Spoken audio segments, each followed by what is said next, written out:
For those that don't know, recently Daring Lime came out with the living tier list for Marvel Champions because he saw a problem where a lot of our tier lists, including ones that I do, are very kind of subjective. It's whatever you feel about that hero goes kind of in your tier ranking. And he wanted to create not only a tier list for himself, but also one for the entire community. And he did an amazing job. So he created this living tier list that allows you to basically select all heroes and customize those heroes. So you could say Captain Marvel and go through and rank how good her economy is, how good her tempo is, her card value, survivability, etc., how well she does damage.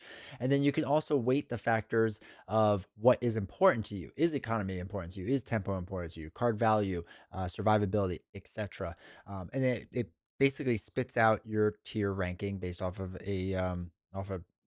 I say bell curve. That's probably not the best way to do it, but roughly that's how it is. While I may not be explaining it great, I decided to go talk to Daring Lime about this because I wanted to learn more about why he came up with this list, how he came up with this tier list. I wanted to know everything about it. And we decided to have a little fun at the end to see how the D20 tier list would go and how it would be. So we did that as well. So hopefully you enjoyed this video. I'm going to have the link down to his video that explains a lot of his tier list in more detail. That'll be listed down below, as well as the website for this. So you can go check it out. I highly recommend just going around and playing with it and seeing what you like. He also has presets in there for just what he has as general two-player power rankings, solo no rush, solo rush, beginner friendly heroes, whatever. So there's different tier rankings that are like already in there for you. So you could just start there and then customize it however you want. Hopefully you enjoy this video. Make sure to like, subscribe, not only for my channel, but for his as well. All right, first, Daring Lime, welcome. Excited to have you here, dude, because right now up on my screen, I have the living tier list, and I'm excited to talk about this because I think this is one of the craziest things I've seen someone do. And I think it's one of the best things I've seen someone do for this little niche of our little hobby. So first off, on behalf of everyone in the community, whether they like it or not, thank you. Thank you for doing this. We You're all say welcome. thank you. Thanks for having me on the channel. I'm excited to talk about it. Yeah. So all right. So you had your amazing video. We'll link it down below because it kind of gets into everything. But I was fascinated as kind of a journalist of the the background, like why and how does somebody do this? So let's start with the why because I think that'll probably be quicker, and then we can lead into the how. Yeah, so the why, there's a few different things going into this. Um One is separate from the game. It's just I'm in grad school for engineering, and coding is something I have to do all the time. Mm. But I'm always coding physics and math and like stuff like that. So getting to code Marvel Champions tier list is just like fun, but I'm also still like building my skills. And the second reason is like related to the game Mm. because tier lists are super fun, but they're also not always useful Mm. at the same time because it's like I think if someone does a great tier list, they define what it is they're talking about and like how they're rating all the heroes. And a lot of people do that. There's some really great tier lists out there that have really clear criteria of what they're talking about and why they're choosing to put heroes in certain spots. Yeah. And that's great. But the only downside of that is, you know, what if someone doesn't care about the same thing that you care about? So Mhm. like it just because you define your tier list doesn't mean it's useful for everyone. And then so like if you imagine like an advanced player, someone that like knows all the cards, has a full collection, they have like all these crazy decks, like at that point, tier lists in general just aren't that useful. Mhm. Because when you're looking at building like the strongest possible deck for every character in the game, it's just like as soon as you get to like B tier or like C tier even, like all the heroes can just like clear every scenario with those Mhm. like broken decks. So it's like what are we even talking about if that's the case? But then for the beginner players, it's like if you're playing like pre-con decks or like you go and you pick up, let's say, I don't know, insert hero pack. Let's say you go pick up Nova. Mhm. How powerful are you expecting Nova to be based off the merits that Nova has? Which I Right. think that's a little bit more useful. So I was planning on making a tier list to do that, of just be like, this is like not as connected to the rest of like these tier lists that tend to go further in depth on the deck building. Mhm. But then I was like, but why would I have my tier list only be that one perspective? Like, I just thought to myself like that. What does the perfect tier list do? I'm like it it somehow will update and be personalized to every single person that uses it. And that's what the Right. best tier list would be, to where the person using it gets to determine what that tier list is. And then the other thing is I wanted to solve that, and then I wanted to solve the problem of um if you've made tier lists, you've made tier lists before, so I'm sure you understand this of like there's like 57 heroes in the game. There's a lot, And yeah. if you're trying to keep track of that in your head, like the distinctions between heroes that are close are like they get muddied, and like Yeah. you can't keep it straight in your head of like, because there's like an argument that you can make, I'm sure, for like every tier list you make of moving characters around the same tier and Mhm. some characters jumping up and down in tiers, and it's just like you eventually just have to make a choice. So I'm like, what if I can somehow remove that part too? Mm. Because like I can't personally go off vibes and then say what the difference between these heroes are on like Mhm. a more granular level like that. So like by doing it to where it calculates the tier list, my opinions and everything are still in there, Mhm. but I can like see exactly what it is, and like see what the actual difference is and how big that difference is, and have like a visual representation of that. It's interesting that you bring that up. Well, first with the just tier listing heroes overall, because okay, so I was playing with the idea of trying to do a quote unquote subjective tier list, and I was like, okay, let me take all my thoughts and feelings out of it, and how do you grade it and whatever. And my issue was, and I posted this like in a post message, was that do you take into account the aspect cards that are available for that hero? And my argument is no, you don't, because I can build a quote unquote really strong web warrior deck, and I can kind of just plug and play any web warrior hero in there and they'll be generally good. It's like shield decks, right? I can kind of put Hulk as a shield deck. Shield decks, generally speaking, are B tier decks. Maybe better now. I have to play with it more. But let's just say B for an argument. Is Hulk now automatically B? Well, then now everyone's automatically B because anyone can play a shield deck, really. So are all heroes now B and higher? Then that didn't make sense. And then, when I was explaining this to the That's so community, they're like, funny. yeah, the community was just like, well, no, because like certain aspect cards make heroes stronger. And I was like, yeah, I agree. But then we're heading down this road again where I can't rank anything. That's really funny that you bring that up, because I added weighting factors Mhm. and stats specifically around like unique broken builds. Yeah. And then I also, another thing about this is, since the tiers aren't arbitrary in this, what you're talking about is exactly true. Of, if you, let's say if the heroes have like this weighting that's puts all of them at roughly the same score, Mhm. there's no longer multiple tiers. Right.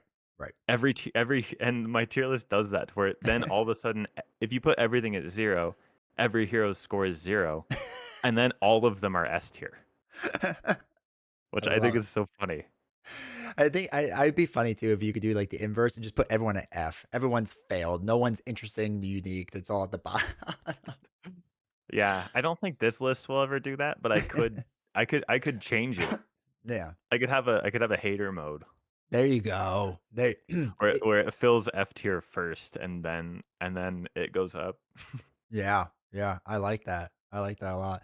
And it's funny too. The other thing that you brought up with like, because I've done tier rankings where it's just like my opinion, right? It's just whatever I feel, and there'll be times when like again you're trying to explain 57 heroes or whatever it is now in a short video, and then you're trying not to make it 3 hours long. So I'll just be like, oh, I like this, but dislike this, and then I'll say like I happen an hour later to say like roughly the same thing about a different hero because I'm trying to go through it fast, but I'll rank one at like A tier and one at B tier. And then somebody in the comments will be like, well, you said the same exact thing for these two. And, why are they ranked different? It's like, because I don't have time to go into all of it. So that's what I like about this is that you can get really nuanced because the overall view of a bunch of heroes may be, yeah, I like certain things and I dislike these things. And I might say the same exact thing, but I can't get into like the nitty gritty of it.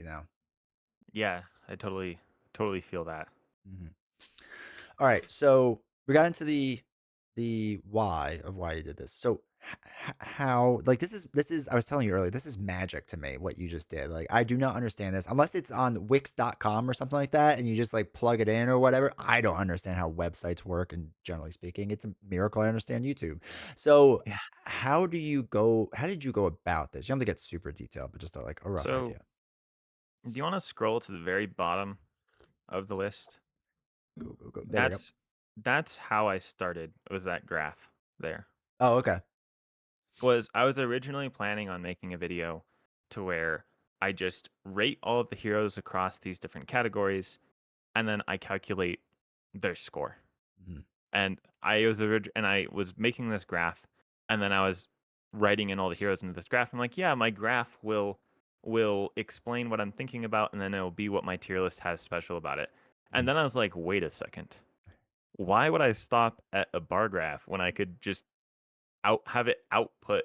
mm, It's really funny because it was like I was explaining this to, my partner, Paulina, and she was just like, "Oh, that bar graph's so cool. That's such a great tier list." And I was like, "But wait a second. What if there was a website and it outputted a tier list that updated in real time?" She's like looking at me like, "That's not gonna happen."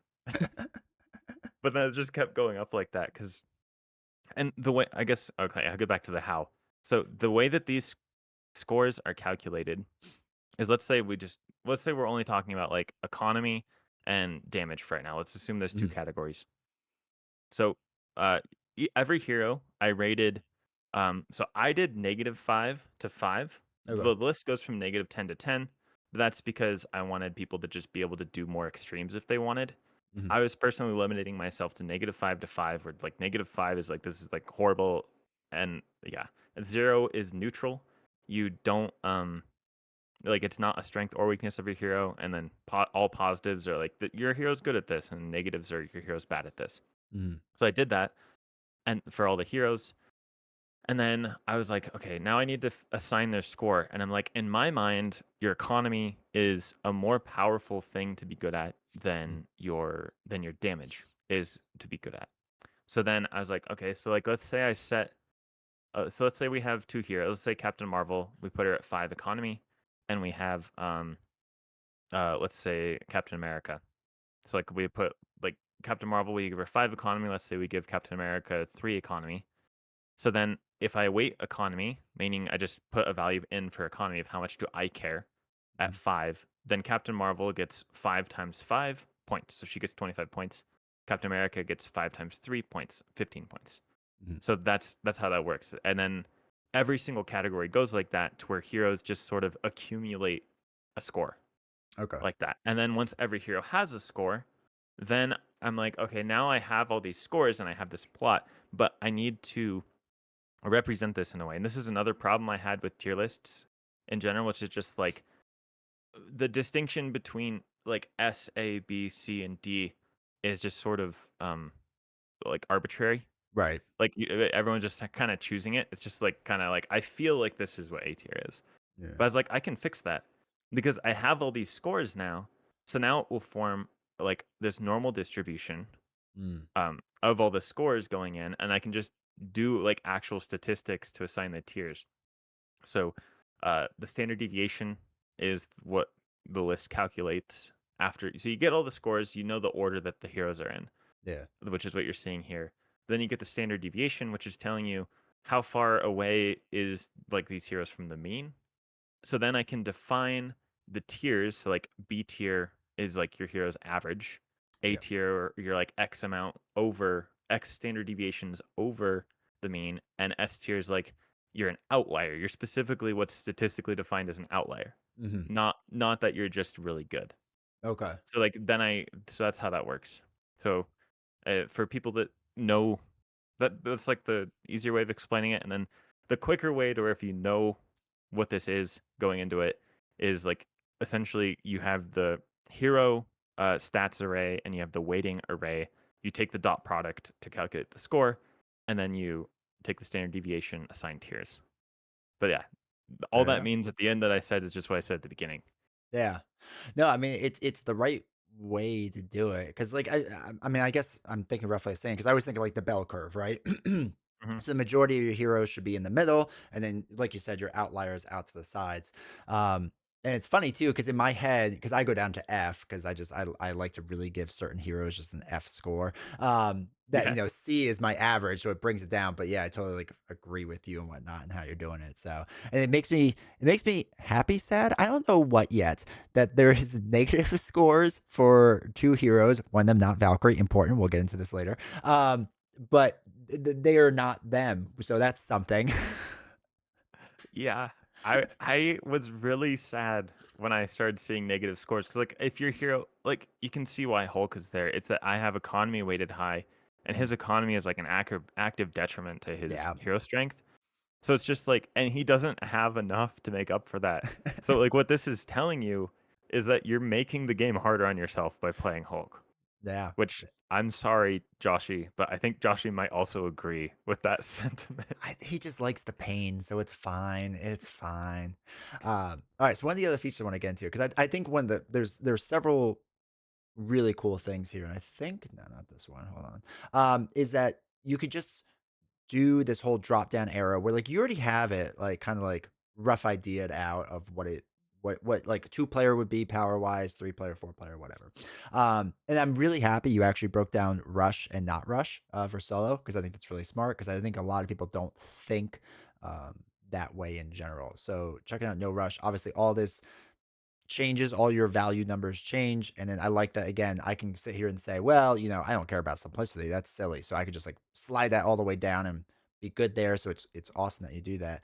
Um, and then so we can go to the new tier list, which is funny because I started going through it for no rush. And I was like, okay, like how much do I agree and disagree? Like compared to what I guess do you think that then this tier list, the default settings roughly reflect what you believe your tier list would be if you were to do them or no? Yeah, that was Yeah. kind of what I did was I tried to be as objective as I could on all the Mhm. hero stats. Yeah. And then the weighting function is one easier to change. So like if I was hoping that if I can get all these stats roughly correct, and then I know my experience with Right. the game. So like if I was normally making a tier list, it would just be off my experience. But now I'm making it to where my experience is still roughly correct. So I'm still expecting to see like the classic heroes that I've thought of as A tier and better in A tier and better. And the heroes that I think of as weak and that I've just like lost games with because I felt like I just was beating my head against the wall as expecting to see those lower. Mhm. But then so I messed with the weighting factors until I could see that like generally what my opinion was being represented by that, but I wasn't fine tuning it to where I was trying to get things exactly how I expected. Okay. So there's certain heroes on here that ended up higher and lower, but if I couldn't justify like changing their stats or I couldn't justify Right. changing the weighting settings logically, I wasn't going to change that just based off my opinion. But I used my experience playing the game across different player counts to inform how I set the weighting sliders. Yeah. It's because I didn't think everyone wanted to go in and rate 57 heroes across 15 categories. Yeah. So like I wanted to get it to where stay yeah. So weighting sliders is my subjective opinion on Mhm. the whole thing's kind of my subjective opinion. Because the hero stats, like I did have to make some like judgment calls Sure. on there because everyone functions so different. Yeah, Yeah. but the weighting sliders are like really that's just how I feel. And Yeah. it's also the easiest to change. So like if you go through that, like I valued economy really high for solo no rush because solo to me feels like a game where feels like a mode where you have to like get like this really broken setup going Mhm. or you have to like play allies to survive. And in either case Gotcha. to do that, you need to have the resources to afford it. So like I bumped up the economy a lot higher. I think Mhm. I bumped up status cards higher because the status cards are better in solo compared to the other aspect counts. And I Right. left most of the other stuff roughly the same. Okay. Nice. Yeah, what's interesting is, and okay, so I don't actually have many critiques of your tier list thing because I think it's really fascinating. But the one that I was thinking of, and this is more of just like personal preference, and I have no idea this would be good for anyone else because I was looking at this in this solo no rush, and it's like, all right, S tier. Do I think Spider Ham's S tier? Yeah, I do. Doctor Strange, no, but I mean. He's up there, but it probably wouldn't put him S tier, but that's fine. Psylocke's an interesting one because I'm really bad with Psylocke. So it'd be I feel like I have to play her more now because like now I'm questioning myself because I slowly got better with her, but whatever. But all right, so Cable is my big one. And I know a lot of people rank Cable as S tier. And I've tried to play Cable, and I can't play him. I don't know what it is. There's just a mental block there. And like I recognize that he's pretty good, but I can't do it. So it'd be fun if there was like a slider or something like a toggle switch of just like There is there is of like just people you are terrible Cable. with. Well, no, not for people you're terrible with. I mean, you could weight simplicity different, but Yeah, I guess you do that. Yeah. the thing with Cable was like this hero that required me to make an entire new category, but ended up helping other heroes as well. Mhm. It's like in my mind, which people may disagree with me on this entirely, but Cable can just like run through side schemes in Yeah. solo. And then in 4 player, Cable is throwing down a side scheme, and then he has to thwart 12. Like Mhm. he can't do that same thing. And it's powerful finishing that, but you're like asking the whole team of people that don't necessarily have thwart to be like, hey, if we all band together and do this, it can be good. Which in my Looking at mind, Hulk. yeah, that skews Cable to being stronger in solo and weaker in multiplayer to me. But then there's That other makes sense. heroes that are the exact opposite of that. So like Iron Man is one that's Yeah. like so much weaker in solo than he is in multiplayer. Mhm. So then I created that multiplayer consistency category, and Okay. Cable and Star Lord are goofy. So like Cable is the goofy one for multiplayer consistency because I put his stat negative. Mm. So then when if you look at the weighting factors here, uh, Oops. for this for solo, I have your multiplayer consistency uh negative. So the characters that get a lot better in multiplayer are worse in solo with that Yeah. stat. So they lose points for that because like a big part of Iron Man's power and how I rated him was he's getting so much better in multiplayer. But Mhm. Cable's the opposite. So he has a negative stat in his multiplayer consistency, but in solo that puts him higher. So like if you just change that slider specifically, that will mess with Cable. All right. Uh, and then if you change the simplicity one, that will just drop like Psylocke and Cable and Magic down. Good. Yeah, I need to drop Cable off the list. Like again, I recognize he's good, but man, I can't do it. Like it's something. So, all right, so you have your S tier. That's pretty sweet. And I'm happy you put in like the status cards because like Spider-Man Miles Morales is always an interesting debate. I think because like yes, if you're playing a villain where you can stun and confuse, he's like one of the strongest. I would put him close to S tier, maybe one of the strongest heroes out there. But if you're playing against like Thanos or whatever, it's just like yeah, you could do it. He's still strong, but he's not like that strong. I So think I do it's have cool. a like solo final boss with steady slash stalwart rating category, and Miles does drop off on that. Yeah, yeah. I mean, I can for sure see that because he's good, he's fun, but that part's rough. Okay. I'm also really happy that Phoenix is this high because I feel like Phoenix gets because I think you're a fan of Phoenix too, right? If I remember correctly. Is one of my favorite heroes of all time. Yeah, Yeah, and when she came out and everyone's like, "Ugh, she's terrible." And it felt like Valkyrie again. Where I'm just like, "What am I missing?" Because that's how for those that don't know, the whole legend of Valkyrie got started because I got Valkyrie. I thought she was fun. I thought she was good. I was crushing and everyone's like, "She's terrible." And I'm like, "Obviously I'm missing something." So I just kept playing harder and harder scenarios and I got better and better with her. And I'm like, "No, like people just don't know what they're talking about." So Phoenix felt like the same exact thing for me where people are just like, "Ah, Phoenix is like maybe C tier, maybe like with a perfect X-Men build or something like that." And I was like, no, she's actually pretty good. So I'm hyped to see this high on your list. yeah. She just because like she starts with 3 thwart, hmm so you don't have to worry about the threat ever. Yep. And when she unleashes, she just like the villain only sticks around for like a couple turns after that. Yeah. It's like every time I've played her, like I've just like granted I'm a this is another thing. This is the saga on my channel was like I felt like Phoenix to me is your Valkyrie to you. Yeah. Where I'm like, what are you all doing? Of course you think she's bad when you're only playing her in restrained form in Justice. Yeah. Like Yeah. I just go aggression and unleash with her, and I'm just like, I have enough thwart, so I want the damage, and this villain is just gonna go down. Her and aggression. and Unleashed, it's just like it's stupid damage output. Like it's ungodly amounts of damage that she could do. And I saw some people like trying to basically make her go from restrained to unleashed to restrained to unleashed. I'm like, no, no, no, no, no. Like once you're unleashed, you're done here. Like just go win the game at that point. Stop trying to bounce back and forth. But they were like trying to get more counters to build out more and whatnot. And I was like, you can't do that. Yeah, I don't know. She's weird because like I totally see why people I think play that way. Also, I think people are more afraid of Dark Phoenix than you have to be Yeah, agreed. because like you're more likely to get Dark Phoenix when you're unleashed. Hmm. But she also just completely one shots Dark Phoenix the first turn she comes out Yep. when you're playing aggressive and you have attack events. So it's like I don't know, you have 3 attack, and then you have all those psionic attack events if you wanna use those, and then her attack event just do when you're unleashed does, like, 9 damage with overkill.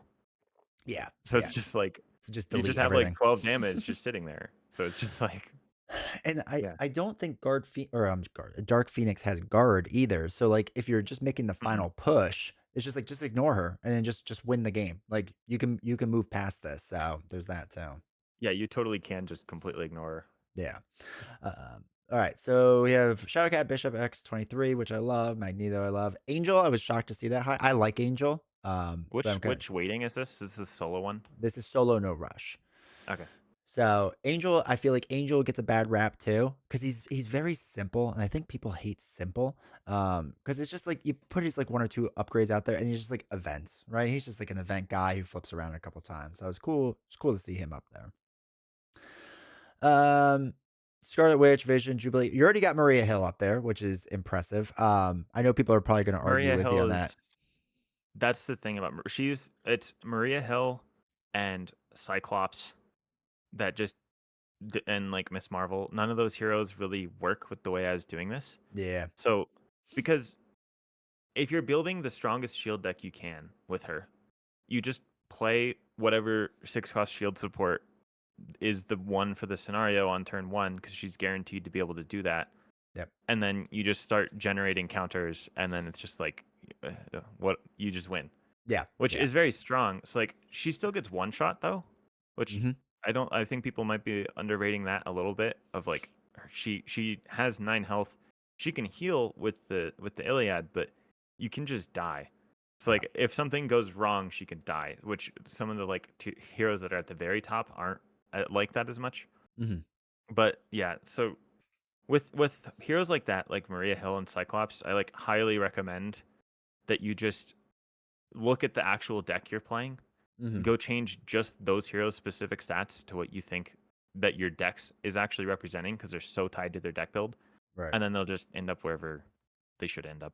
Because this, I was assuming you're playing like roughly the precon deck level of power, Okay. roughly Yeah. somewhere in there. And I was really confused because I was like, another subjective choice with Maria specifically is, am I evaluating her with every single 6 cost support on the board Yes. as Yeah. her, or am I evaluating her with just like half of them to where then she has weaknesses?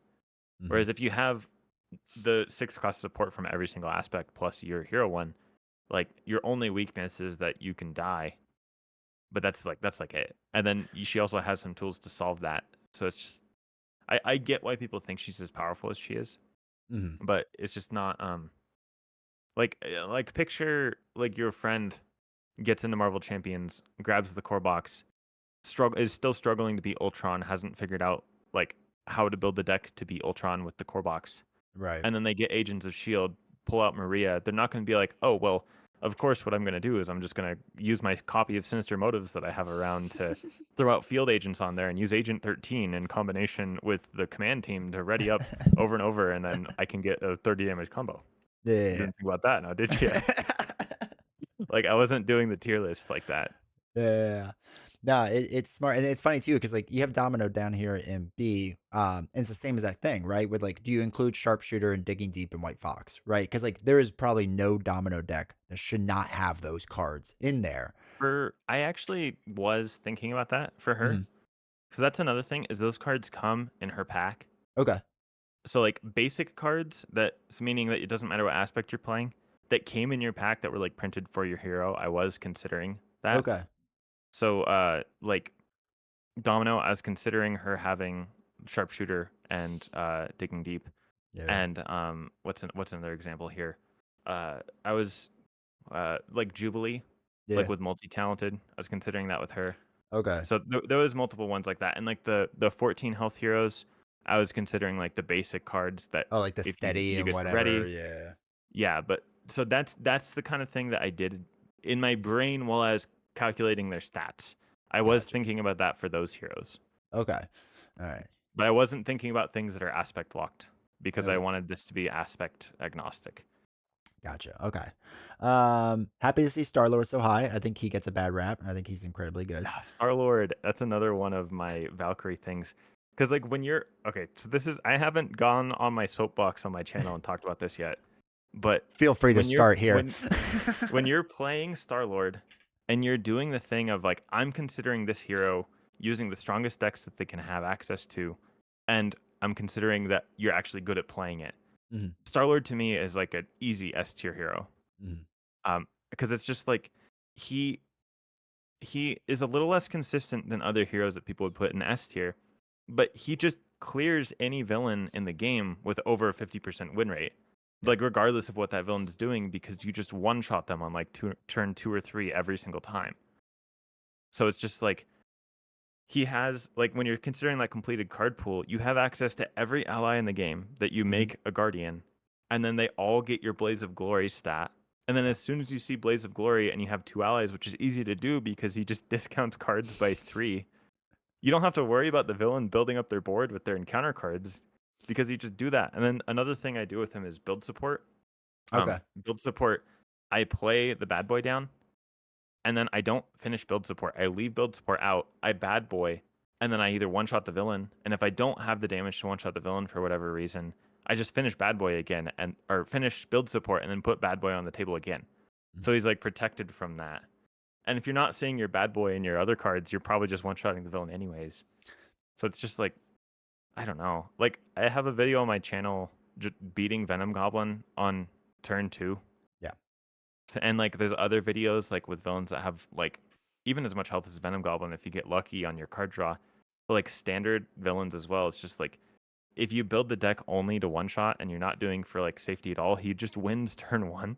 So Yeah. it's like I don't know. I don't I I have him begrudgingly in B tier here, but I love Star Lord.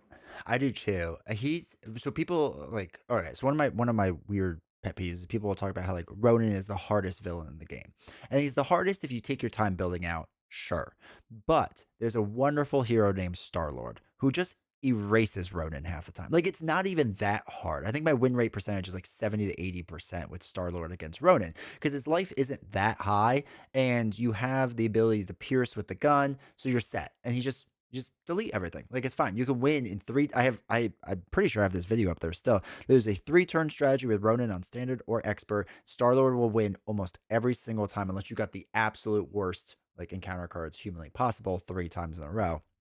But yeah, he's so incredibly strong. When I tell people that, they're like, oh, well, he's not that good. And it's like, no, he is that good. You should give it a try. Also, when you're playing multiplayer and you're just playing leadership and you got leader of the Guardians down Mhm. and you're making all of your allies have they all have +1. So Yeah. you're playing a lot of two thwart allies that become 3 thwart allies that then you blaze of glory, they become 5 thwart allies.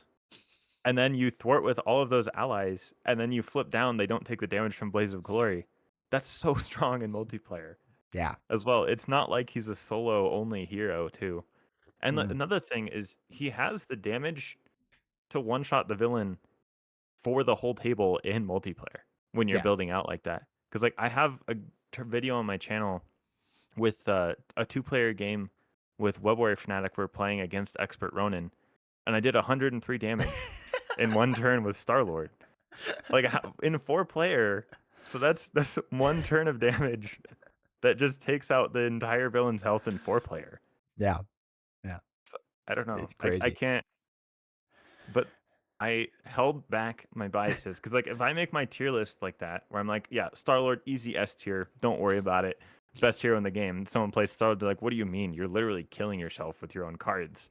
Yeah. And be like, well, you see, if you play this one specific deck type and you play with this one specific strategy, and you do it perfectly and you don't make any mistakes, he's clearly an S tier hero. And I'm just like, how am I making a tier list like that? And also, Yeah. I'm not convinced anyone playing the game has the knowledge to make an accurate tier list like that Right. for Yeah. like every hero in the game. Because like Agreed. I have what like 10 heroes I've played a lot, like 30 heroes I've played a decent amount, 20 heroes I've like played a handful of times, a couple of heroes I barely ever play. Like I'm not Mhm. qualified to make it like that. So Star Lord was my gatekeeping hero term. Like if he starts creeping up, I'm losing my way. I love it. But I can't get behind him being C tier or No, I agree. I see a lot of tier lists that put him pretty low, and I don't understand the argument. And they're like, well, he's just, and it's always the same too. Of just like, well, it's because he gets an extra back card. It's like, you don't have to do that ability every single round if it doesn't make sense for you, right? And they're like, well, then what's the point of him? And it's like, because his guns are very strong, his guardian trait is very strong. Like, there's a lot of strong things. The guardian traits overall are actually kind of strong. yeah, especially when Star Lord says it doesn't matter what ally you are, you're a guardian. Yeah, exactly. Yeah. Like All Nick right. Fury, join the Yeah. club. I have nowhere out. I play you. I draw 4 cards. Oh, and I didn't have to pay for you because I reduced your cost. Exactly.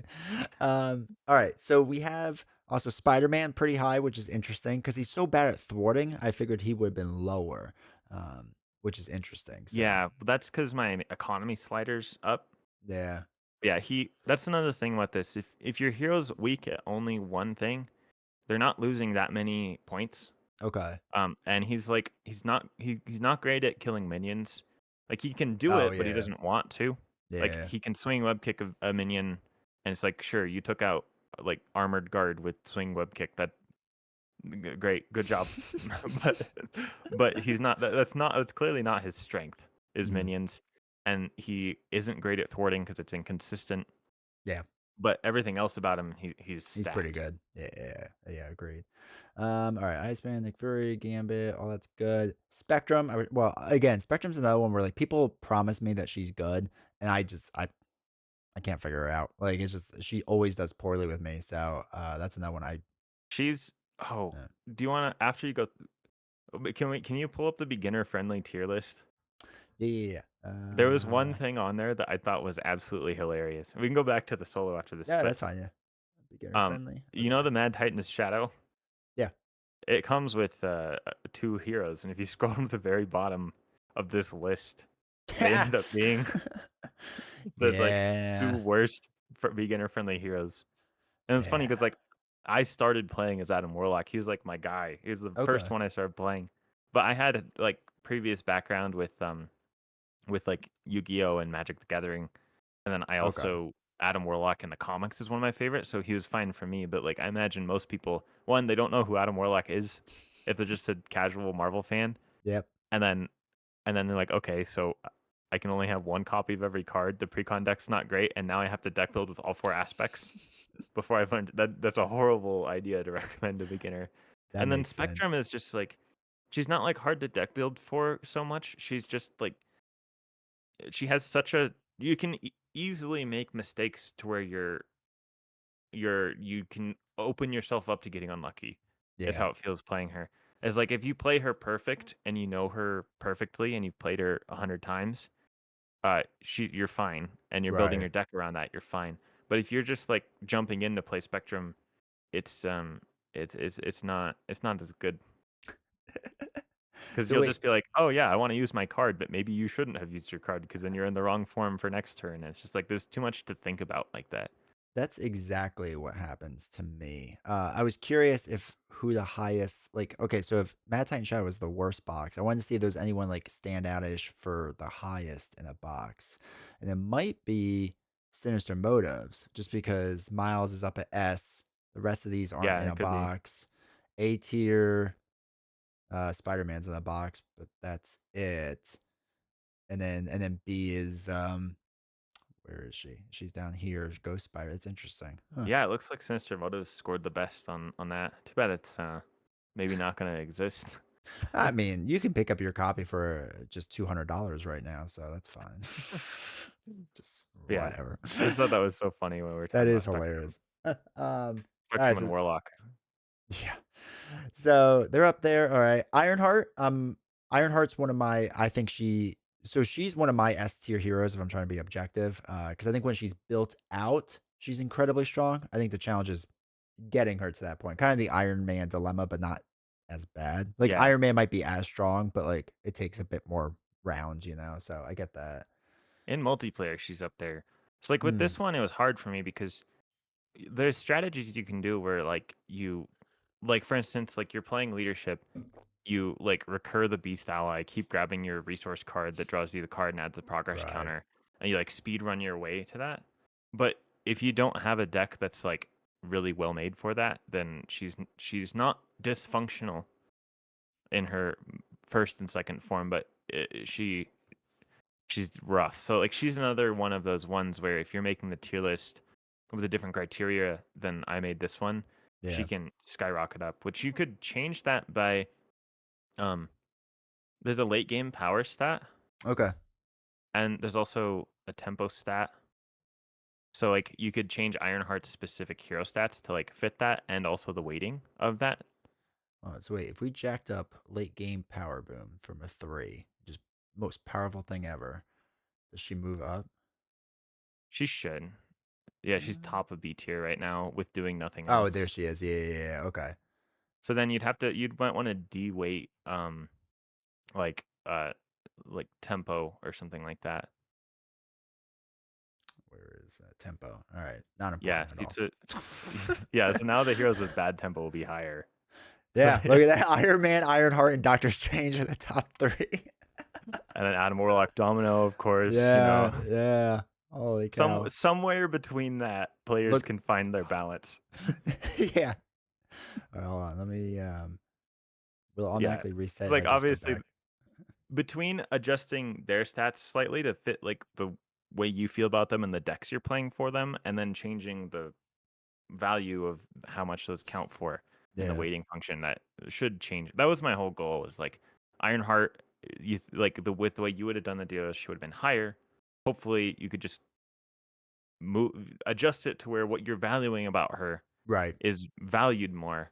So then other heroes that are also like that, so like Iron Man, for the same reasons you're talking about, might go up higher because like with good decks, he can set up faster, be Yeah. stronger late game. So you might value the tempo and the reliability less, but then value the late game power more, or Yeah. something like that. Well, And then you can just have that reflected. yeah, and that kind of goes back into what we were saying earlier, which is like, okay, if you just have the core box, like Iron Man is probably going to be nowhere close to S tier. But once you start getting more cards, you could do more interesting things, especially with him in protection. Like, then he starts creeping up the list pretty fast. So, Hmm.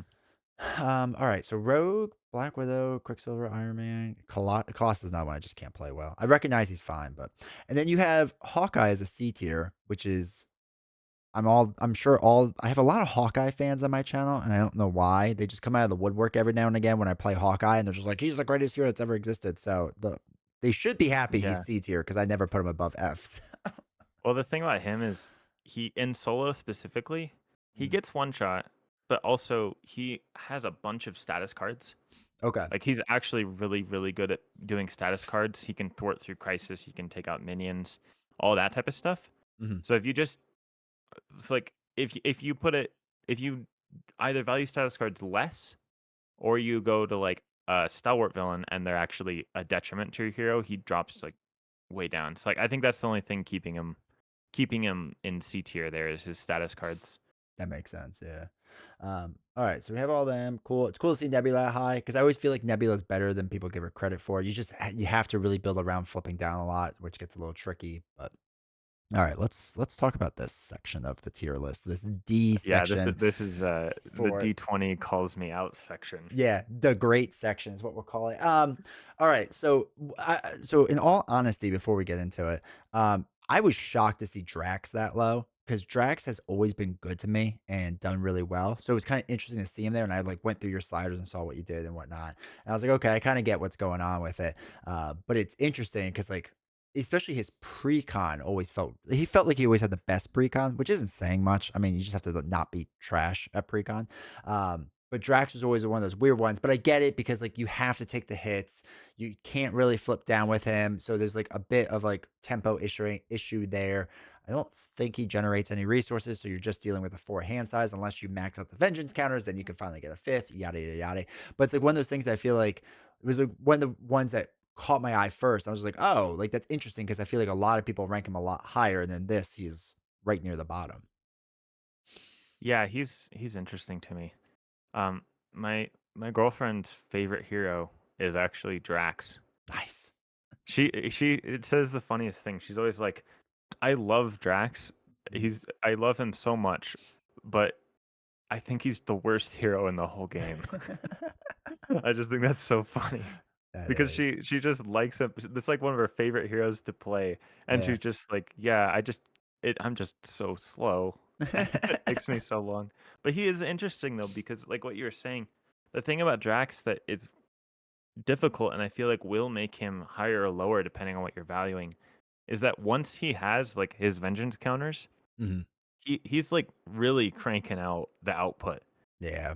He like he is very very powerful once he has his vengeance counters and if he's able to do what he wants to do. Right. The problem is just his forehand size and then having to take 3 hits to the face Mhm. before you actually get to be able to do that is what was holding him back for me. No, yeah, it makes sense because again, like I said, at first I was like, okay, and then when like you really start thinking it through, it's like, nah, this makes sense because you do have to force.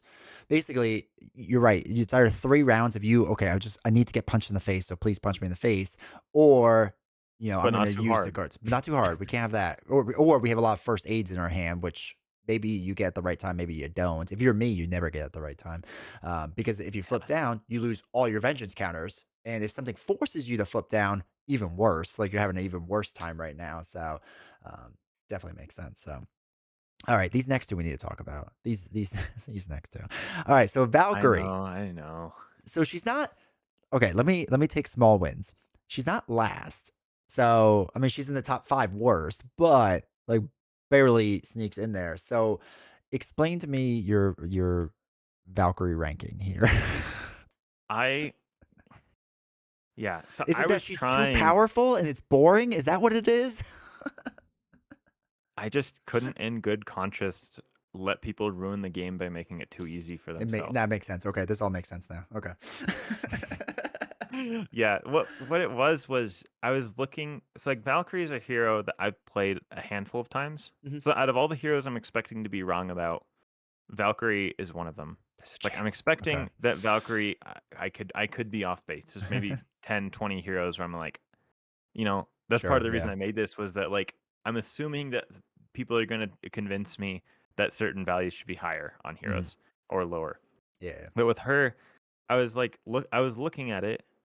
She has one thwart, which can be really rough in solo, Mhm. and she doesn't have like bad economy. It's just not good. Okay. And then her card value is very tied towards the board state being how she wants the board state.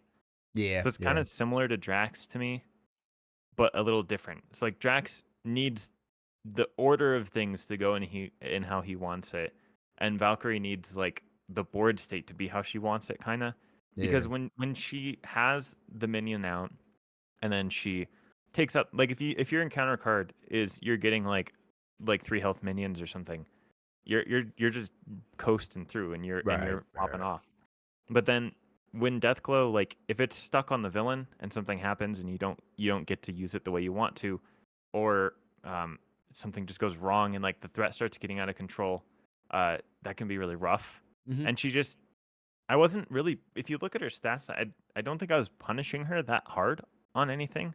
She just wasn't standing out as like the best at really anything Gotcha. Yeah. Yeah. was part of what it was. So she ended up just being like this sort of like lackluster hero that isn't getting really punished. That's why she's not negative like those other heroes, but she wasn't really like standing out. Mhm. So I don't know. That's kind of a lower level one. And then anecdotally, from when I was playing her, uh, I just kept like it just kept getting like awkward hands. It's like I think Mm. similar to like how you were saying you just with like cable and Yeah. spectrum. Yeah. Yeah. Like, it just wasn't working for you. I think that was working what was partly my experience with Valkyrie as well. But Yeah. I'd be curious to see, like, what you would actually change her values to. We'll do that in a second, and we'll go through it because I glanced at it, and I don't necessarily disagree. It's like for me when we talk about Phoenix, right? And we talk about like when to play Mhm. her. You play Phoenix in aggression, right? And I 100% agree with you. It's the best way to play it. And I feel like with Valkyrie, aggression is still the best way to play her, but you have to lean into your allies to do all your thwarting. So then it's okay. So now with tier ranking, now a part of her what you need because her okay, the way I look at it is her strength is that she is just going to deal 5 damage every single round by just swinging, and there's very few heroes that can do that like constantly. And if I team that up with now I can exhaust a weapon, which you should have out every single time, and a mean swing, like we're swinging like 8 to 12 pretty frequently, not an issue. But as you said, thwarting is our big issue. So now, okay, now I have to lean into my allies to get them out there constantly because I'm just running allies to thwart. So like you'll see Professor X or X gonna give it to you in almost all my decks with her now because I Yeah, need that thwarting and I need to just put the confuse on, not to flip down, but because if I get an advance, I'm really screwed. So I just have that on there. So I get I okay, I I'll get guess, it. that criteria of, let's say, like, I'm imagining for all these heroes, like, you have the core box, you have, like, maybe a random expansion, and then you have Mhm. a few things from a wave that that hero's a part of. It's Yeah, kind of yeah, like what I was picturing. Just say you have, like, Mad Titan's Shadow, the core box, Valkyrie, and then, like, Thor or yeah. something. Where the is she too low in that situation? You have Mean Swing from Thor, right?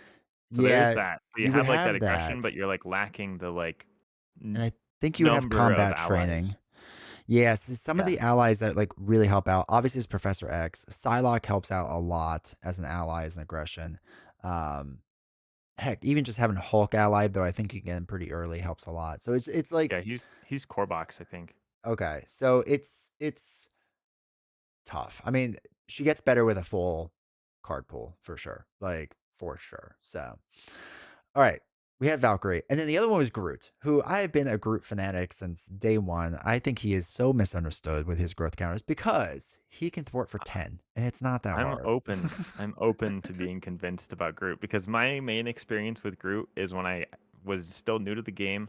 I was playing him through Galaxy's Most Wanted in campaign mode, just Oh, losing over and over again. yeah. And then I played him like a couple times after that, and I'm just that's my main experience base with Groot. So like you've identified the two of the characters on my list where I'm like I have less experience with these characters than the average character.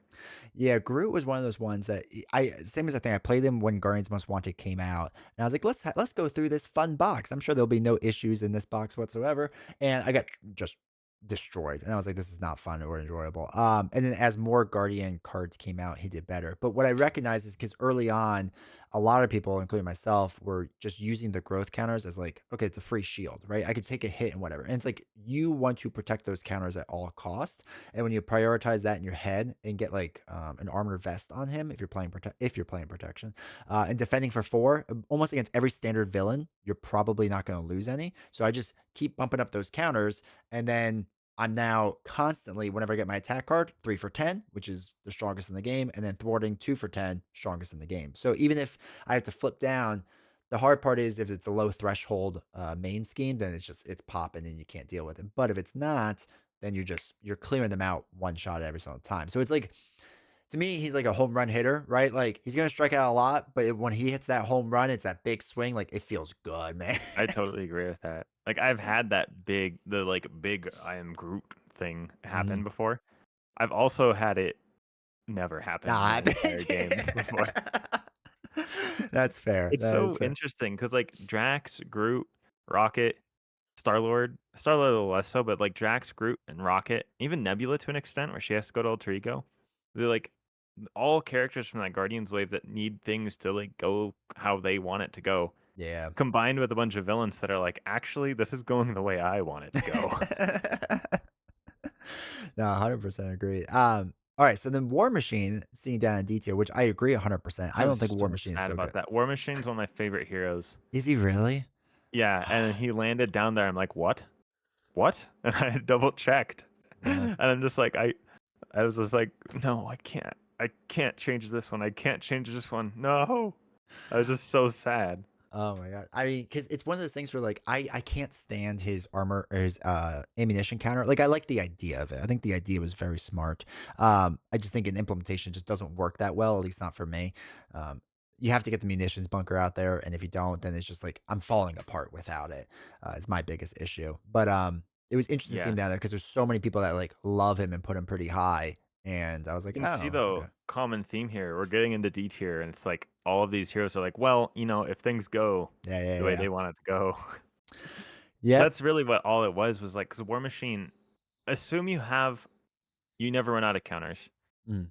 You're popping off on War Machine. Oh yeah. Like his damage goes insane. He has good threat removal at that point. He's like one of like if you it's really just like he's slightly lower on you need to go to alter ego to get weapon ammunition counters a little bit more frequently than would be good for solo. And Yeah. then you're forced into that role of like, well, you can play him with like a shield plus confuse build, for instance. But then I'm not rating the list Yep. Yep. off of that. So then it's just he ends up like, what? Well, what about aggression war machine? What about um, protection war machine? All leadership war machine. Does he have like how versatile is this character just based off of their own hero cards? And he just was missing there for me because he's not that reliable. And then him and Groot both are like so goofy on how do you do the card value stat for them? Because Groot's Yeah. like, well, he has a 3 for 10, Yep. but also he has a 3 for 0. So it's like I That don't is know. true. That those two. Yeah, there's multiple heroes that didn't fit into the list well. So uh, Yeah. just being upfront about that, like I'm not gonna argue with you if you change certain stats on this heroes. I'll be like, you know what? Fair enough. Well Yeah. played. All right. So the last thing we have is Thor and Hulk. Obviously most people put Hulk pretty much near the bottom. I'm one of those believers that I don't think he's as bad as like War Machine's lower for me. And some other people are Notably, lower for me, though, but in the solo rush setting, we should check that out for Hulk, yeah, not for Thor, because like Thor Thor is has rough. Yeah. Thor just makes me so sad. I know. I I really want to wanted to like him. love Thor. See, But see, yeah, Solo Rush, your new S tier is Deadpool. Agreed 100%. I don't like him, but agreed. And Wolverine, agreed. And Hulk, agreed. They are, I mean, Hulk can do so much damage. Like, it's crazy. yeah, he's not gonna build up and then be like, haha, I did 70 damage to the villain in solo and I killed it 3 times. Yep. He's not gonna do that, but he's gonna give you like 5 to like what is it, 13 with his Yeah. Hulk smash. He's Mhm. gonna give you like 5-ish to 13-ish damage like every turn. Yep. Yep. And he has the health to just tank through some hits. Yeah. You don't, at 18 health, I don't really care about much hitting me. It's just whatever. Ronin hitting me, that's fine. I don't care. Yeah. And then yeah, Star Lord top of A tier.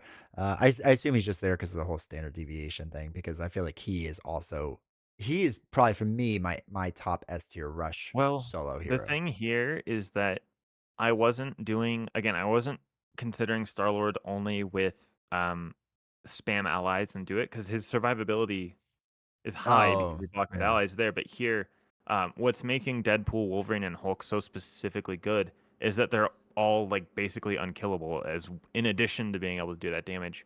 Because like for my solo rush category, I weighted survivability really high because I feel like assume your character can do like if you have a 1 health character that can do 20 damage every turn, or like a 1 cost character that every turn they do 20 damage with an event.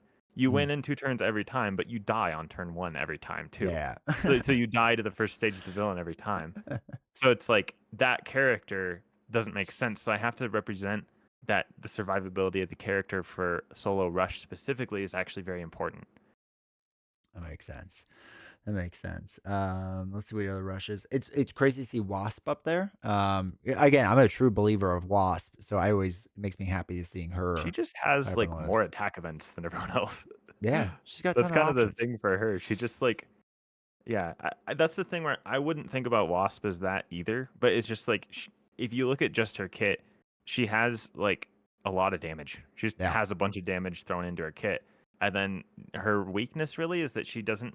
she just doesn't really build up and become this like late game powerhouse like other people do, unless you do Right. like I'm doing a specific genius alter ego build. Mhm. She can do that, but like that again, that wasn't really factoring Yeah, that it's in. very, yeah, specific and whatnot, so I get that. That's good. I'm happy to see Valkyrie moves up to B tier on the rush. And it's probably again like I know I play faster than most people, so I'm gonna assume that's why she's just higher for me in general, is because I do play faster than most people. I don't need to build out with her. I'm just here to win and punch things in the face. That's what she does well. So that makes sense to me. Yeah, the looking at the Spectrum. bottom of Solar Rush is really funny to me. Who Just is like, it? could you imagine trying to rush with those characters? Yeah, so we have Iron Man, I mean, Nebula, Miss Marvel, to Quicksilver. be fair, she's an outlier because she specifically is just returning events. So that's an outlier to where you have to input like your Miss Marvel deck because her cards Yeah. are kind of understated. Yeah. So like, yeah, minus Miss Marvel and aggression specifically. I don't, I'm not really looking forward to rushing with any of those heroes. Nah, agreed 100%. It's funny with Black Widow because I was just playing Black Widow recently, and it would just take me so long to play every game because you have to build out so long with all of her upgrades and whatnot. So I get that. And Maria Hill down there makes sense because again, it's not because yeah, she can constantly do 5 damage, and it just takes a long time to go through 5 damage on some of these villains. Yeah. And she gets one shot if she's hmm not doing control stuff. Yeah. But yeah, actually, your rush looks really solid. That's exactly That what was I my would. idea was like, let's say you want to do solo rush. Because I have this like essential database now of the heroes, Mhm. you can create whatever one you want. I Yeah. think it'd be funny before this video ends if we can make a D20 setting All right. that I may or may not implement into the website. So we'll go through custom weighting, right? Yeah. Custom. All right. So, And just set everything to 0 or to move the slider to 0 when we go to each category and then we can talk there so we don't get biased okay. by my crazy takes. Hold on. We'll let's just drop all And these you don't have down. to drag if you don't want. You can just click in the center. Can I? Oh yeah. Look at that. So easy. Oh my god, so easy. Okay. All right. So our number one thing is economy. Um, were you thinking just general economy, and were you waiting in your head like how important like This is research actually a centers? great tutorial too, because you'll have to pick my brain to get like how did I Yeah. actually write these stats in. So this is I was so the way I did this in my head was if a character like let's say Valkyrie, she is like what 6 hand size alter ego, 5 hand size hero. Yep. But then if you have that stat line to where you're 5'6", I'm not trying to be overly mean to heroes in here. So Yeah. like I'm just putting you at 0. Like Okay. Yeah. Yeah. that gets you to 0 because there's heroes that start with less than that, so they're starting with a weakness. You're not starting with any weakness, so I was like, in my mind, that's if you had nothing else helping you draw economy, you're at 0 for that. And then Okay. I just look at like how many resource generators and sources of card draw do they have built into their kit, and then Mm. I just start giving them points for that. And then it's like yeah, so you just so I did that for each hero to where 5 was my max. So like my max ended up being like Spider Ham and Bishop because they're just like crazy. And Yeah. then Yeah. fallout of that was like some other really high tempo heroes that might have normally been maxed out, like Captain Marvel is an example of that, where Captain Marvel is strong from turn 1, but she doesn't have as much like building up her economy in her own kit. It's that Okay. she has these triple resources and card draw to where you're playing Mansion, Quinn Carrier, Gotcha. Yeah. Helicarrier, but I wasn't weighting it off of like how is this character at build at just like doing this at spamming these like cards that you don't necessarily have in the case of like Quinn Carrier. Okay. So it's just like in the hero's kit, how much economy do you want to be baked into their kit? So heroes with like double resources would be a Uh, little better. Heroes with resource generators are really good on that stat. And yeah. Um, for me, it's like a two. Like I care a little bit about economy, but like I don't care a ton because again, I can put my own doubles in. I can put my own, like queen carry, like you said, in. And there's a lot of like the spider wave really doesn't have a lot of that stuff, and I feel like it doesn't really slow me down. So I like it, but it's not massive to me. So all right, I'll put that at two. Okay. All right. So what's tempo for you? What did you define as tempo? Tempo is how quickly can this character get to a state to where you feel like you're outpacing the villain. Okay. So it's not it's not how long do you reach your final state. It's Mhm. like, I think Maria Hill's a good example of this. Like, she plays the Iliad turn 1, and she's already kinda she has to play, like, 1 card, so she's not, like, to get to that pace, so it's not, like, the best in the game, but I'm not waiting for her to get, like, 6 shield supports out before I Right. say that, "Oh, she's good." So, like, a very good example of this is, like, Captain America to me, is, like, he just starts out, um, he has a ready built in, he's great at tempo, and then a low tempo hero would be, like, something like Iron Man on the complete opposite end. But, Okay. again, I don't need Iron Man to get all the way to all of his resources out and his energy barriers out if you're doing it that way and all that stuff. Just to where he gets enough to where he can like flip up into hero form.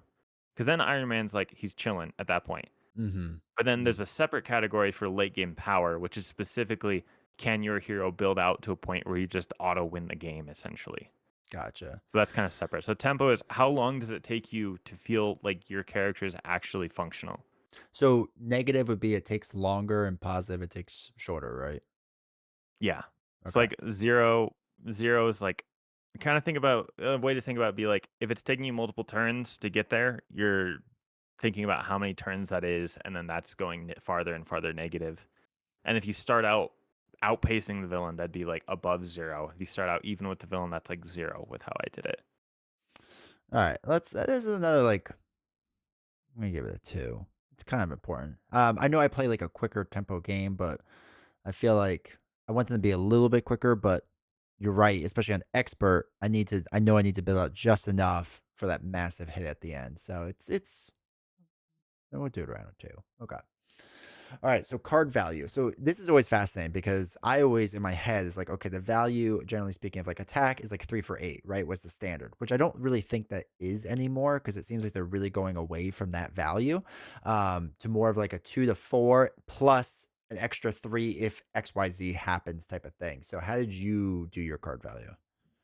Similar to that, so, like, if you wanna be mathematical about it, you do what you did with swing web kick, Mhm. essentially, of, like, swing web kick is 8 damage, so you take your 8 damage, and then it's 3 printed cost plus that card leaves your hand, so it's 4 effective resources. You divide that, so then you get 2.0 Oh, is okay. 2.0 is the standard value. And if you did that for every card in the game, you could do that really accurately, but I didn't do it like that because with 57 heroes, It's a lot of 15 cards. cards, I'm like, I have a finite amount of time in my life. Yeah. So what I did was I just looked through the heroes cards and I'm like, how many of these cards stand out to me as like they're just getting bonus effects compared to what I'd expect from like a swinging web kick Yeah. versus how many are like below. It's like if you think about swinging web kick as like that's kind of like the zero value here. Yeah. Yeah. Like Miles Morales is a good instance of like, okay, his 2 cost event that does 4 damage also does 2 more damage and Mhm. stuns just Yeah. for like free. It's like he's an example of like higher card value, and then low card value would be something like I don't know, like I guess Hulk's thwart event is like Oh lower, yeah, suborbital. something like Yeah. that. All right. I don't put too much value on card value. As long as it's Yeah, kind and of if you're close. actively not looking for it, you put it negative, and if you Yeah. don't if it's just neutral and you just don't want it to affect your list, you leave it at 0. Yeah, I feel like if swinging web kicks is standard, if something is like worse than that, like it's not that big of a deal to me. Like not I don't want it much worse than that, you know what I mean? But like so I'm gonna go a little negative on it. All right, so yeah, of card value, if 3 for 8's like the standard, I'll put it a little bit lower. I think that's fine. Like if it's not perfect, I'm okay with that. Um, and plus, I don't know. I have a weird thing of leaving things at 0. Like I want to like if it's gonna be a D20 thing, it's gotta be like a little bit change, you know? Okay. Well, just note that heroes with bad card value will start gaining points. It's like something that it'll start looking for. That's fine. That's fine. Um, Okay. all right. So survivability. What were you thinking about that? It's essentially just not how good is your hero at like because like, I didn't want how good is your hero at playing allies and blocking to be a factor Right. here. Okay. It's specifically how good is your hero at healing and having high hit point pools Okay. and blocking damage is Okay. kind of where that's at. So like kind of tough status cards and stuns, you could choose to fit that in there. But I was kind of considering tough status cards as counting Hmm. stuns. Like not so much because I was putting that into the control boon. Okay. Okay. But yeah, so like tough status cards, high health pools, high healing, blocking damage. So like character that comes to mind, like Spider Ham. Yeah. He has 5 recovery, like 12 health, so he's popping off on the stats there. In addition to having that upgrade that just Mm, lets him say, actually I only take 1 damage even if you hit me for 10. yeah. And he Uh, gets a resource as yeah. well because of reasons. But He's yeah, just so like crazy. that's an example. Like the characters in the max category of this are like almost unkillable. Yeah. As long as you're not trying to kill yourself, you should be fine. You should be chilling. And then characters that are low, I didn't really punish people for this so much. Um, is just like if you don't have any healing, you don't have high hit points, and you don't have tough status cards, then you score low on survivability.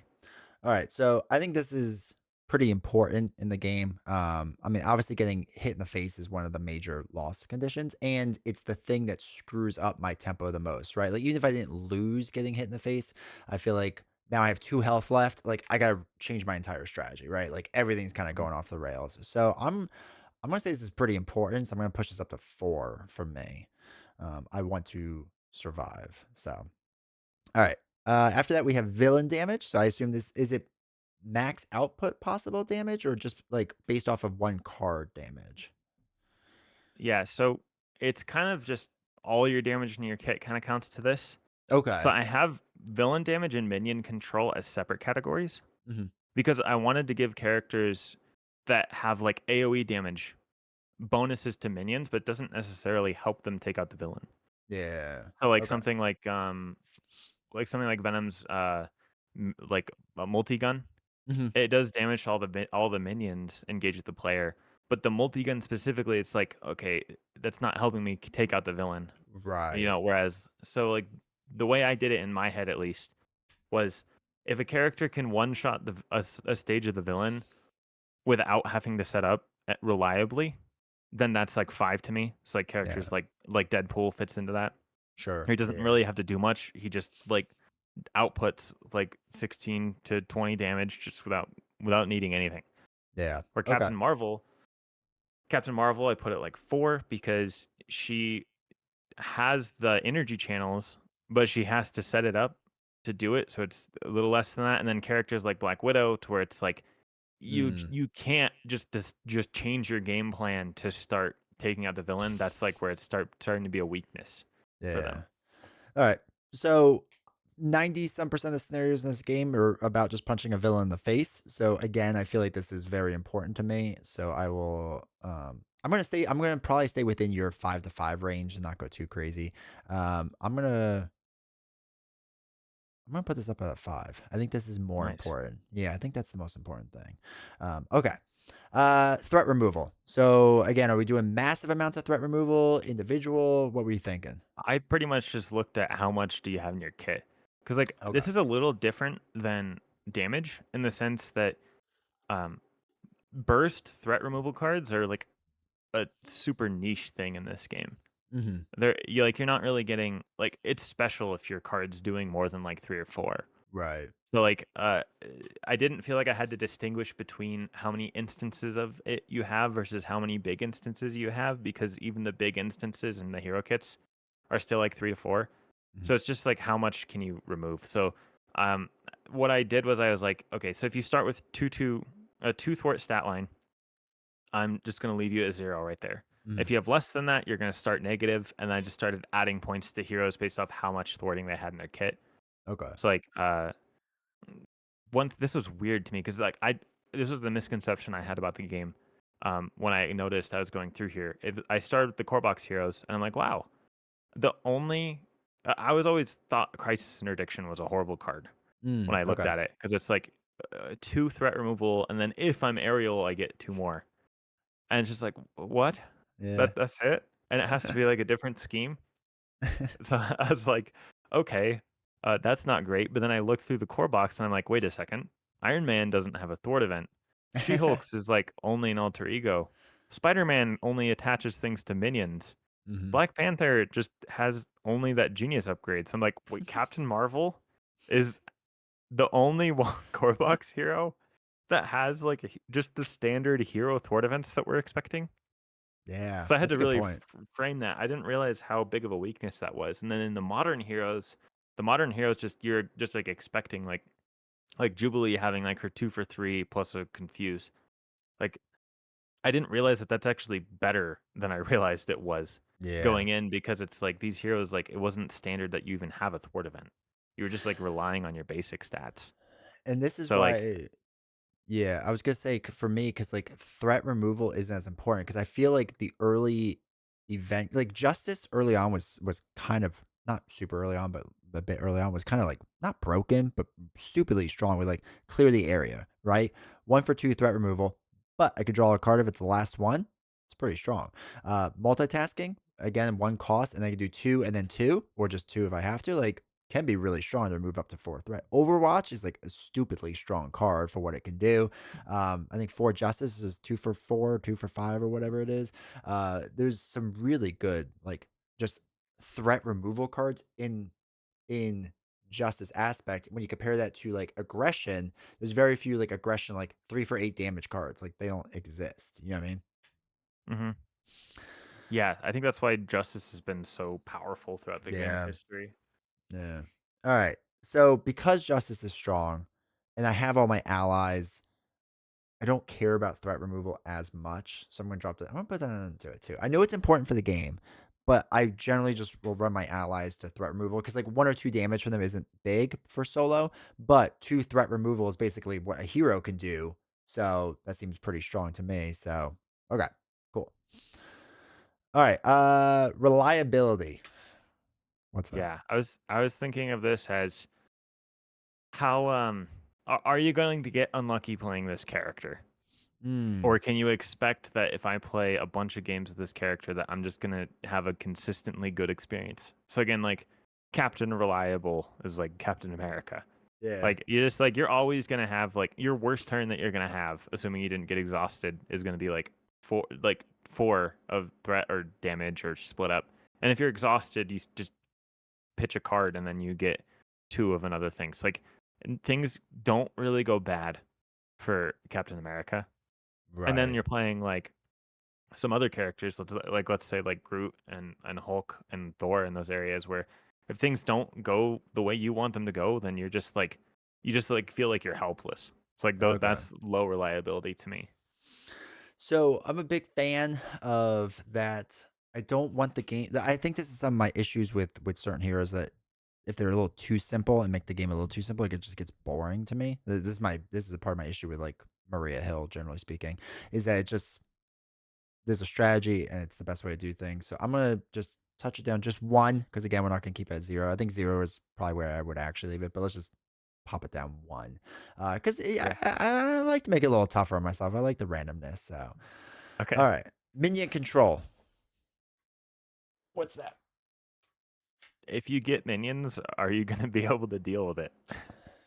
So Simple. like I the like the it. best heroes in the game tend to have like multiple instances of damage Okay. or like choose a player, deal damage to the minion. All the minions engage with that player. I gave bonuses to overkill on your big like 3 for 8 attack events Okay. because like then you actually are incentivized to do it. It's not like a detriment that you're doing that. Mhm. Um, yeah, so that's all that is really. Um, so I will say that for me, this is pretty important. Mainly because if a minion, okay, first guard minions that come out just like mess up your entire plan. Doesn't matter who you are, doesn't matter how strong your hero is. A guard minion comes out, it's going to slow you down. So I think it's very important to be able Unless to you're deal with them. Maria Hill, of course. Don't even. She's in the trash, so I have no idea what she's doing anymore. Isn't there So Doctor Strange on your channel? yeah, right. She might be. I have to play her a few more times just to solidify it, so I could say I did the right things. But it's just looking that way. I guess you could say the same with Scarlet Witch too, except for her big attack. Like Hexbolt doesn't care about minions, but for the average hero, they care. So guard minions are annoying, and just whenever I lose, it's usually when I'm getting like starting to get overrun by minions. Like it's just like they start piling up. It's like okay, 1 damage isn't a lot, but 1 damage, 1 damage, 1 damage, 1 damage, and 5 is suddenly like a lot now, right? So I care about minion control. We're not gonna put it super high. We'll put it like 2. I think that's Okay. a fair amount. So all right, control boon. Yeah, so I specified boons in the sense that like to let you know that I'm not punishing characters for not having this. Okay. I'm just giving bonuses to characters that do have this. Mm. It's like there's not going to be okay. So for control boon specifically, there's only one character in the entire game that's punished for this, and that's Star Lord, because he's accelerating the villain by giving them encounter cards. Okay. So he's a special case. Like other than him, every character is either like they have this or they don't have it Mhm. to varying degrees. So what's lumped into this is like status cards that are like stopping the villain's activations because like that's more than just blocking damage or thwart because a lot of villains chain off of getting bonuses on their activations. Okay. And then also canceling encounter cards is important for this. So like you can think of like Spider-Man scored really well here because he has two web ups that also stun, and then he can Oh, cancel treacheries. okay. So he's very good at that. Doctor Strange was very good at that because he has a bunch of stuns and confuses, in addition to his what's it called? I'm forgetting the name of it right now. Invocation deck or whatever? Cosmic Ward. No, Oh, okay. that's whatever his treachery cancel is that cancels Yeah. not just uh the win revealed, but the entire card, including Surge and for any player. It's like Yeah. he's kind of crazy at control. Okay. And then like Star Lord's like anti control. And then most heroes, if they don't have anything like that, they just stay at zero. Alright. So we'll just push that by 1. It's a little important. It's not crazy. So okay, cool. Support boon? Yeah. So does your character have things that help other characters? I don't care Which about is that. a little more rare than it seems like it would be. But also, if you're playing solo, you might want to just keep this at zero or even negative if you're like specifically looking for someone that's not a support character. And if you're playing in multiplayer, like my multiplayer weightings have this pumped way up because I feel like being able to Mm, stop yeah. another person from just losing the game. It's like if someone's gonna like get taken out due to a treachery that happened to them, or that's not the great example because that's control. But I guess that's different. So like Doctor Strange, he can cancel treacheries for other players Yeah. which could have taken them out, and he can give like tough status cards to other players and switch their stuns and confuses to toughs. That kind of thing is crazy on the support. Or like Maria Hill's like Iliad can heal other players. Deadpool, no one ever talks about Deadpool as a support champion, Mm, but Deadpool's chimichanga truck readies any player after they recover. That's huge, and that is, yeah. he's putting all those acceleration icons on. Let's say he has five. People wouldn't disagree that he gets five acceleration tokens on the main scheme. He has a card that lets you exhaust the player's identity, and then they can draw that many cards. Yeah. Like he It's allows good. other players to draw upwards of six cards in one turn. I don't know. Deadpool's a funny example that of he You don't actually really is think good at about a lot. support. Yeah. Anyways, that's what support is.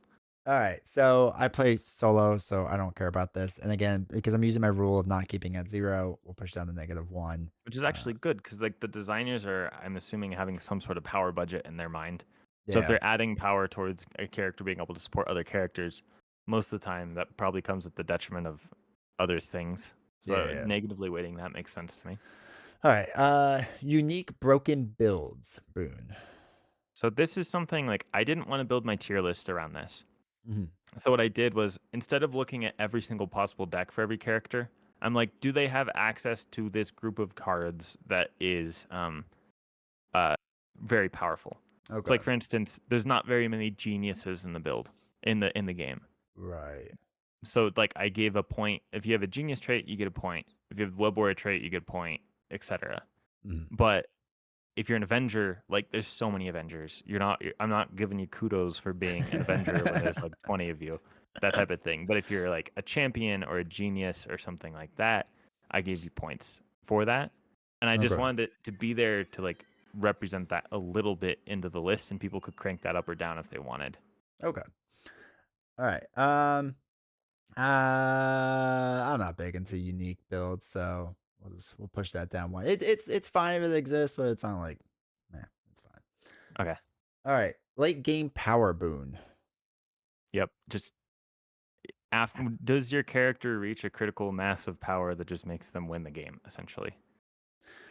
Okay.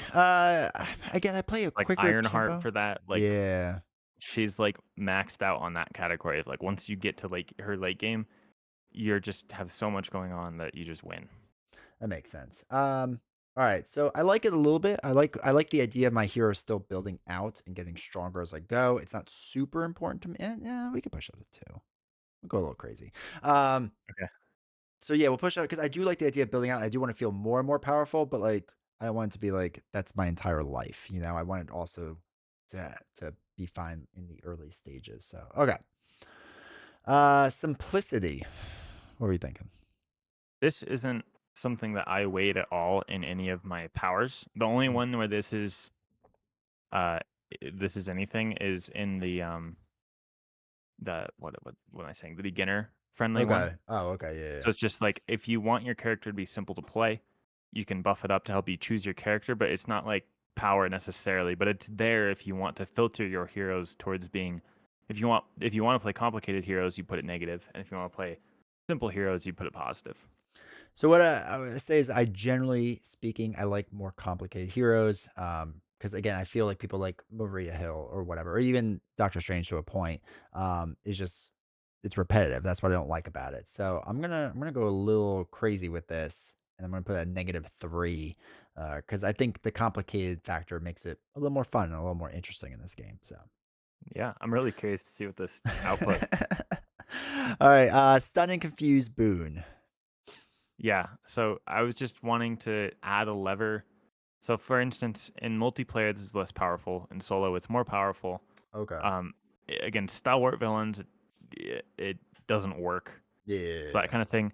So it's just I wanted this to be there. It's like the control is represented in the or status cards are represented in the control section already, but that's not enough to help you distinguish between the different modes that you're playing in. Mm, So I have this here so that you can choose how much you care about it. So essentially, if you put it positive, the characters that have a lot of stuns and confuses are gonna get more points and be higher. And if you put it sure. negative, the characters that have more stuns and confuses will lose points and then go lower. All right. Stun and confused, I think, is important. We'll put it a little bit high because I don't like to just solely lean into the stun and confused builds. I played so many of them for so long that they get boring. But it's obviously Yeah. good and it's nice to have, so I'll put it there. All right, multiplayer consistency. I have a feeling this is gonna be like a -10 for me. What's Yeah. this? So characters that specifically get better when you go into multiplayer, either because they have more targets or because they need to stay in alter ego to build out or stuff like that. It's like Ironheart and Iron Man, they both have positive multiplayer consistency because they get better. Something like Thor gets better in multiplayer Mm, because there's more minions for him to deal with, whereas in solo, he might be missing out yeah. on that if it doesn't line up. So if you buff that stat, typically the characters that have to build out a lot and the characters lower on the list that just weren't as reliable, but get better in multiplayer specifically would go higher. Okay. Um, I won't crank it way down. We'll just do it like Okay, -2. this is D20's first draft. Yeah, so this is it. All right, so let's see if this is anywhere close to what I would I hope it personally put is. this. I hope it's like 80% of the way there. I don't know. I don't know because I never think this much about my like a lot of my like personal favorites are just like a lot of it's gut feeling. So it's just like okay, I don't really sit there and think of it. But if I was to do objective tier list, it'd be interesting to see how much this like lines up with my objective tier list. Because if I was to objectively say like the best heroes in the game, um, like I do think Spider Ham's up there. I think he is the strongest. I think Ironheart's pretty strong. So we'll see if any of that lines up. So okay, S all right, S tier is She-Hulk, Colossus, and Bishop. Um, okay. So She-Hulk would not be up there for me. That's fascinating that she's that high. I don't hate her, so that's fine.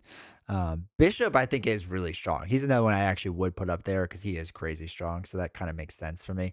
Colossus, I'm terrible with. This is why I need the slider of just like, you're not good with this person. Yeah, I'm bamboozled already. I have no idea what's because you kept putting things that increase a character's power as negative. Yeah. So Yeah. the way you did this is gonna be less about power and more about vibes. Yeah. Yeah. All right, so apparently I need to take another hard look at She-Hulk and Colossus. Okay, and you know what's funny too is Colossus was one of those heroes that when he first came out, I was like, I really want to like him, and I really want to be into him. So it kind of makes sense that he's high in that regard. Like maybe not because I'm not good with him, but like on my channel, I keep trying. I'm like, maybe I can get Colossus this time. So okay, fascinating. A tier. We start off with Hulk, Ant Man, Star Lord, Wolverine, and Deadpool. Okay, Deadpool would be nowhere near there. He just annoys me. Uh, This uh, is crazy. Ant Man wouldn't be up there for me. I don't mind Ant Man, but so that's fine. Hulk, I love. Wolverine, I love. I'm a big fan of Wolverine. Star Lord, we talked about earlier, big fan of that. So that makes sense to me. Okay, next row is Venom, Cable, which again, Venom, yes, makes sense for me. Cable would be nowhere near the top. I'm not good with Cable. It's just again, I get why he's strong, but it's just I can't play him. Look at Valk. I'm She's so happy. making her way out of the D She, tier, crawling the, her way into the A tier. do people understand that? Because this is why she's the go for me. Because this 1, 2, 3, 4, 5, 6, 7, 8, 9, 10, 11, 12. This is put in 13th place overall, which is wild. So yeah, so we have Cable, we have X-23, who I absolutely love, think is phenomenal. Wasp, I love, his thing is phenomenal. The GOAT in the top 15, solid top 15 hero. I think 100% makes sense. So, okay, that's solid. I mean, I would have bumped her a little higher. Get rid of Deadpool and get rid of Colossus and Cable, and she's top 10 now. So that makes sense in my tier rankings. So, all right, then we have Magic, who I'm coming around on, but okay. Ghost Spider, yes, I agree. Spider Ham, I agree, though I'd probably push him higher. Shadowcat, yes, I think she's phenomenal. War Machine's interesting because I'm so bad with War Machine. This is hilarious. I'm having a. It's just intriguing. Oh my god. Okay, so then Spider-Man, Peter Parker. Okay, that's fine. Spectrum, again, I'm so bad with Spectrum. I don't get how she's up there. And then Domino, who I love, is a personal favorite. So that rounds out our A tier, which okay, makes sense. I really want to know who the lowest person on D20's custom setting is. I I'm so God, excited to get there. it better be who I think it is. All right, B tier, we have Iron Man, which is fine. Black Panther, Phoenix, cool to see up there. Drax, good to see up there. Spider Woman, okay, I like all of them. Cool, solid. Scarlet Witch, who's my personal favorite hero, so I really like that she's pretty high up there. So that's cool. Ironheart, I like a lot. Nick Fury, I like a lot. Vision, I like. Miles Morales, I like. Okay. Spider Suit, okay. Warlock, I just hate deck building for him. He's fine, but I hate deck building. Psylocke, okay. Gambit, I like. I just never get to work. Iceman, I actually actively hate because he's so his card economy annoys me to no end. So that's Uh, that. That's fine. Okay. Then Magneto, Cyclops, Thor, Storm, and Angel. Cyclops a little high for me, but that's fine. Okay, that's fine. And then now we get the C tier.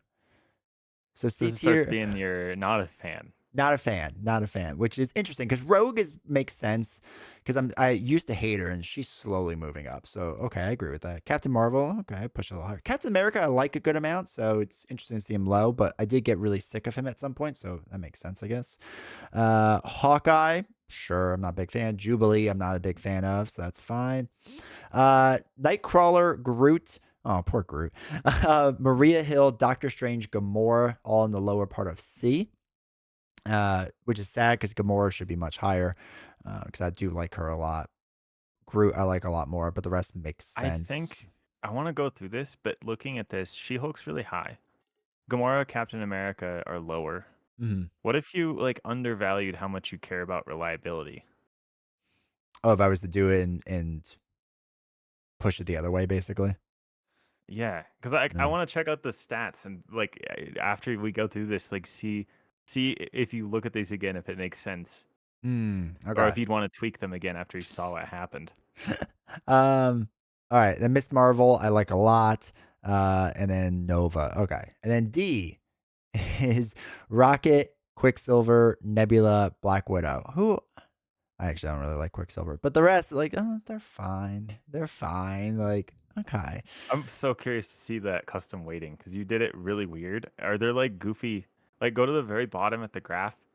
Like Oh, what oh. actually happened down there? So Black Widow was the Black only Widow. active negative by far. Poor Black Widow. And Oh, crazy. Colossus and She-Hulk were tied. It looks like. I mean, they were massive up there, which is interesting. So, And then what is that after Hawkeye? Like, so starting with Jubilee, it looks like it really falls off a cliff right there. Like there's a big drop down there, which is kind of interesting. Um, interesting. Okay. Yeah. I wonder, like my take from watching you do the sliders, with the things that you felt like, and you put negative for like just because you didn't want it to be zero. If you Yeah. put those to zero and then bump up reliability and economy slightly, I feel like it All right, hold might on. fix. Let's push economy up to 3. Survivability. No, not survivability. That's not what Like, I do you said. actually like your cards not being good? Like, do you want it negative? Yeah. I don't need them to be Like, that do you good see a card and you're like, wow, that's just so much worse than swing web kick. That makes me feel really happy. because it's different. So yes, to a point. Yeah, because like Okay. 3 for 8 is really boring to me, and I like it to be a little bit different and a The little threat harder. removal, that's probably why Colossus and Shield were so high too, because anyone that was good at thwarting Uh, got punished. let's leave it. All right. So reliability we had down at -1. So let's just push it to the other side to a +1. And Okay. then let's get rid of what do we say? Support boom. We'll put that back at 0. Unique broken builds. We'll put back at 0. Multiplayer. We'll just put back at 0. Maybe simplicity was a little too far negative too. Okay. Yeah. Let's go. Like Let's go maybe to negative negative one or one. negative 2. Yeah. Let's go to -1. Because Okay. that So was let's. just like a slight preference, right? Or do you actually just really don't want a simple hero? I just prefer, I guess, is what it should be. So we'll do Okay. -1. See how that is. Okay. So S tier then is Bishop and Wolverine. Okay. A tier is She-Hulk, still pretty high. Colossus still pretty high. That's fine. Spider-Ham, Venom, X-23, Spider-Man, Ant-Man, Star-Lord, Oh, Strange now before just Doctor shot Strange, up. he just shot up. He stopped. You took.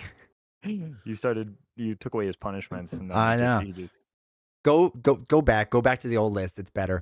And then Miles, Phoenix, Captain Marvel, Captain America, Magneto, Hulk. Oh, Hulk's still up there. Ghost Spider, Shadowcat, Cable, Deadpool, Magic, Iron Man, and then B tier Iron Man, Black Panther, Vision, Wasp, Spider Woman, Scarlet Witch, Ironheart, Iceman's pretty high. Valkyrie still in poor B Val. tier. Yeah, I Yeah, don't know. This is gonna be take some tweaking because we gotta somehow get Valkyrie to the top. I, And yeah, but that's I mean, you hilarious. could just adjust because like the thing is like Valkyrie's like you like her more. Maybe just bump her stats up. Just be like, I like Valkyrie. I hate Doctor Strange. You put Doctor Strange just to negative stats. You put Valkyrie as the goat, Let's and see. then you can type if you want to. That's fine. All right, so you have Valkyrie's economy at 1. Okay, tempo at 2. Card value -2. Ah, Card value is so good. Survivability, she's incredibly. She has so much life. With her horse, she gets 16 life. So much life. Villain damage that makes sense. Threat removal makes sense. Reliability, I think that's fine. Minion control, she's the best. She's the best it's ever been. the goat. The goat. Control boon, support boon. Okay, all that stuff. Simplicity -3. Oh, so that's what I matched it with. Simplicity of -3. I wonder if that's what like pushed her so high up there before. And then Maybe. multiplayer and okay. All right. So does that move her? She's higher in B then. Okay. Okay. I can live with Yeah, that. Nah, that's this hilarious. has been fascinating. And that's what you could do, like, and that's what's so great about this program is you just sit there and I can go, and then I can easily just hit like, oh, reset to all the heroes, so I don't have to. And you can also save that and then upload it later, so you don't have to redo it. If you spend a lot of time and you get all the heroes the way you like it, I was like imagining the person that did that, and they come back and they're like, "Oh well, it's all gone." Yeah, I was like, "No, I gotta find a way for them to save it." yeah, for sure, I get that. But yeah, dude, this is as much as I would love. This is what I was doing earlier too. I was just tweaking with different things and like actually with your different presets mostly and just messing around with things. But I have to say that this program, what you did, dude, is absolutely phenomenal. Well done. So we will at the bottom of this video put a link to both this and the video because I think your video did a pretty good job explaining everything and whatnot and what you were doing. So, but yeah, it's been a long video at this point, and I could play with this all day, but that will take too much time. So, Daring Lime, I appreciate you. Thank you for coming on and talking about this, dude. Thank you for having me on. I appreciate you too. And a friendly reminder, everyone, make sure you go check out Daring Lime. Go hit the like button on all of his videos. Set a playlist of all Daring Lime's videos and just have it run in the background. It helps out content creators a lot as long as you don't have an ad blocker on. So please do that. That helps out. And make sure you subscribe to his channel and whatnot. So any parting words before we go that you want to say to people with this? Yeah, the most important thing about this list for me was I was trying to empower the players and the people who watch the game and care about the game to quickly make tier lists that have that are accurate to how they feel, and also to help kind of pierce the veil and like pull back what's actually happening. So like one, like I you might find if you use this that you actually do care about survivability more than you realized you did, or you Mm. actually do care about economy more than you realized you did, or something like that. So I wanted it to be a tool that you could just play around with, have fun, and then give the power of the tier list to every player. No, absolutely. And I think that's what you did, and it's phenomenal. And like I said, it's even just interesting to see what you value versus what I value. And now everyone else that's using this, you can see what you value. And I think that's such an amazing, cool thing you did for the community. So once again, on behalf of the entire community, I'm saying it. Thank you. Thank you. All right, take care, man. I'll see you later. Yeah. See ya.